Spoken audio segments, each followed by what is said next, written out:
Assalamualaikum warahmatullahi wabarakatuh. Kami dari kelas IF20A akan mempresentasikan materi dari pertemuan 4, struktur dasar sistem operasi.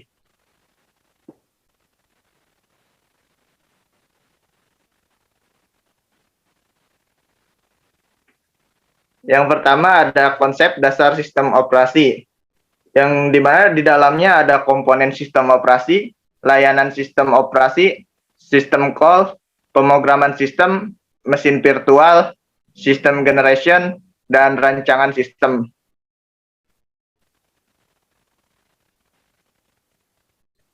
Di dalam komponen sistem memiliki yang pertama ada manajemen proses, manajemen memori utama, manajemen input dan output, manajemen penyimpanan sekunder, jaringan, sistem proteksi, dan command interpreter system. Selanjutnya di manajemen proses, di mana pengertian proses adalah sebuah program yang sedang dijalankan atau dieksekusi. Suatu proses membutuhkan sumber daya pada saat eksekusi. Jadi di bawah ini ada sistem yang bertanggung jawab terhadap aktivitas yang berhubungan dengan manajemen proses. Yang pertama ada pembuatan dan penghapusan proses. Yang kedua ada penundaan dan pelanjutan proses. Yang ketiga ada penyedia mekanisme untuk sinkronasi antar proses, komunikasi antar proses, dan penanganan deadlock. Selanjutnya ada memori utama. Pengertian memori sebagai tempat penyimpanan instruksi atau data dari program. Penyimpanan yang cepat sehingga dapat mengimbangi ekstensi instruksi CPU. Terdiri dari array word atau byte yang besar. Alamat digunakan untuk mengakses data, di-share oleh CPU dan input atau output device. Selanjutnya masih memori utama. Umumnya main memori bersifat volatile atau tidak permanen. Isinya akan hilang jika komputer dimatikan. Sistem operasi yang bertanggung jawab terhadap aktivitas yang berhubungan dengan manajemen memori. Yang pertama ada melacak pemakaian memori atau siapa dan berapa besar pemakaiannya. Selanjutnya ada memilih program mana yang akan di-load ke memori ketika bisa digunakan. Yang ketiga ada alokasi dan dealokasi memori untuk yang dibutuhkan. Selanjutnya ada manajemen file. Yang pertama ada pengertian berkas. Berkas adalah kumpulan informasi yang berhubungan atau sesuai dengan tujuan pembuatan berkas tersebut. Biasanya berkas mempresentasikan program dan data. Selanjutnya ada sistem operasi. Sistem operasi yang bertanggung jawab untuk aktivitas berikut yang berhubungan dengan manajemen berkas. Yang pertama ada pembuatan dan penghapusan berkas. Selanjutnya ada pembuatan dan penghapusan direktori. Yang ketiga ada mendukung primitif untuk manipulasi berkas dan direktori. Selanjutnya ada memetakan berkas pada sistem sekunder. Dan yang terakhir ada backup berkas pada media penyimpanan yang stabil. Selanjutnya akan dipresentasikan oleh Nindi Alfionika.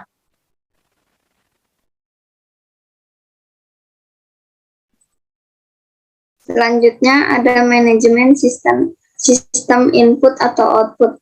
Sistem input atau output terdiri dari sistem buffering, menampung sementara data dari atau ke peranti input atau output.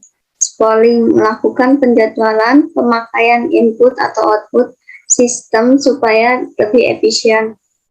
Antarmuka device driver yang umum menyediakan device driver yang umum, sehingga sistem operasi dapat seragam, seperti buka, baca, tulis, tutup. Driver untuk spesifik perangkat keras menyediakan driver untuk melakukan operasi rinci atau detail untuk perangkat keras tertentu.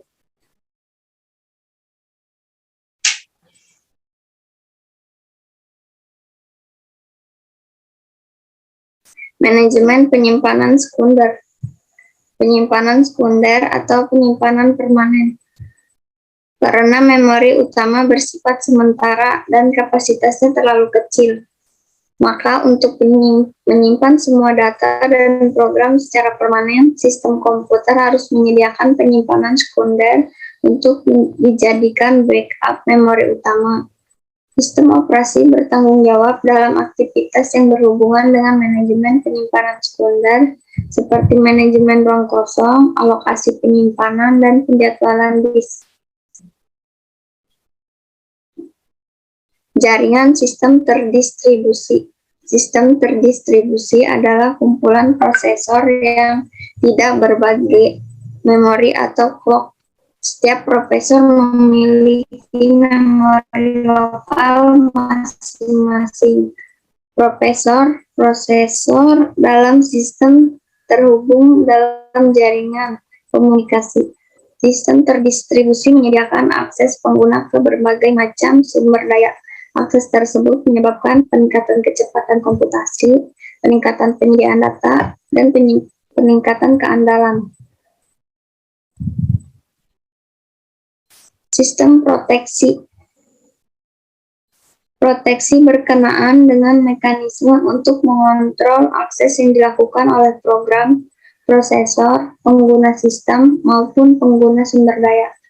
Mekanisme proteksi harus membedakan antara pengguna yang sah dan yang tidak sah. Spesifikasi kontrol untuk diterima, menyediakan alat untuk pemberlakuan sistem, command interpreter system.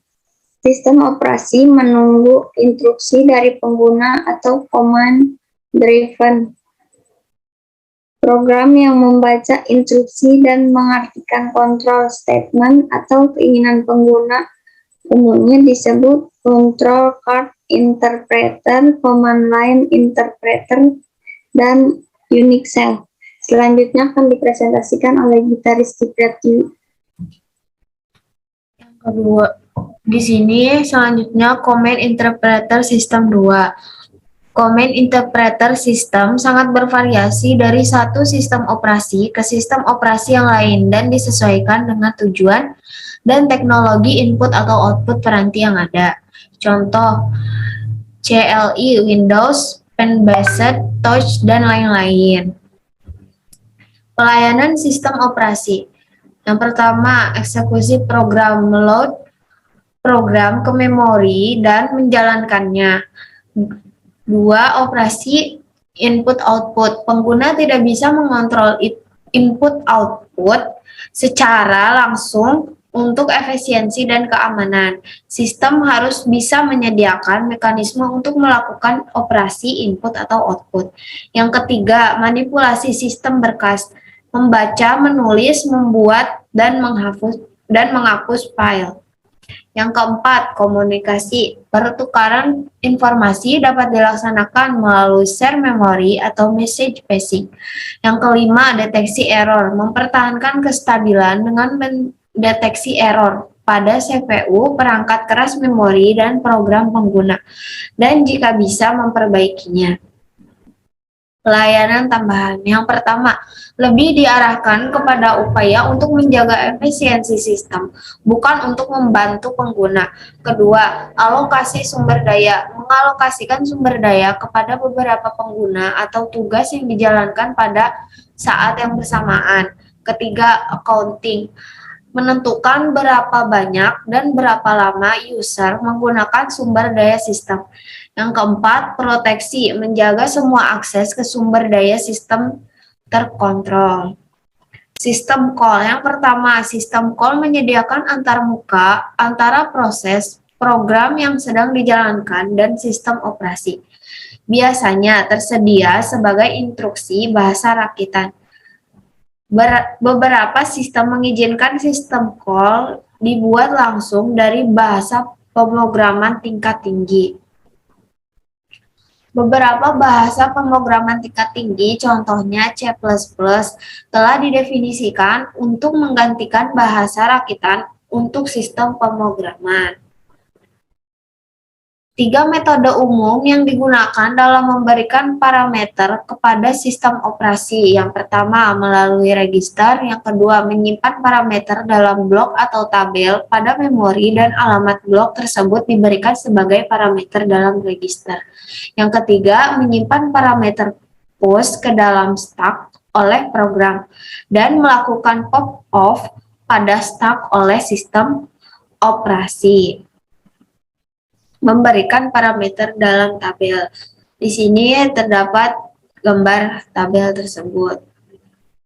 Jenis sistem call.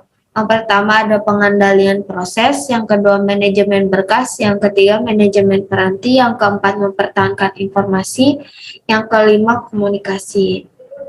Sekian dan terima kasih. Sekian presentasi dari kelompok kami, kurang lebihnya mohon dimaafkan. Wassalamualaikum warahmatullahi wabarakatuh. Waalaikumsalam warahmatullahi wabarakatuh.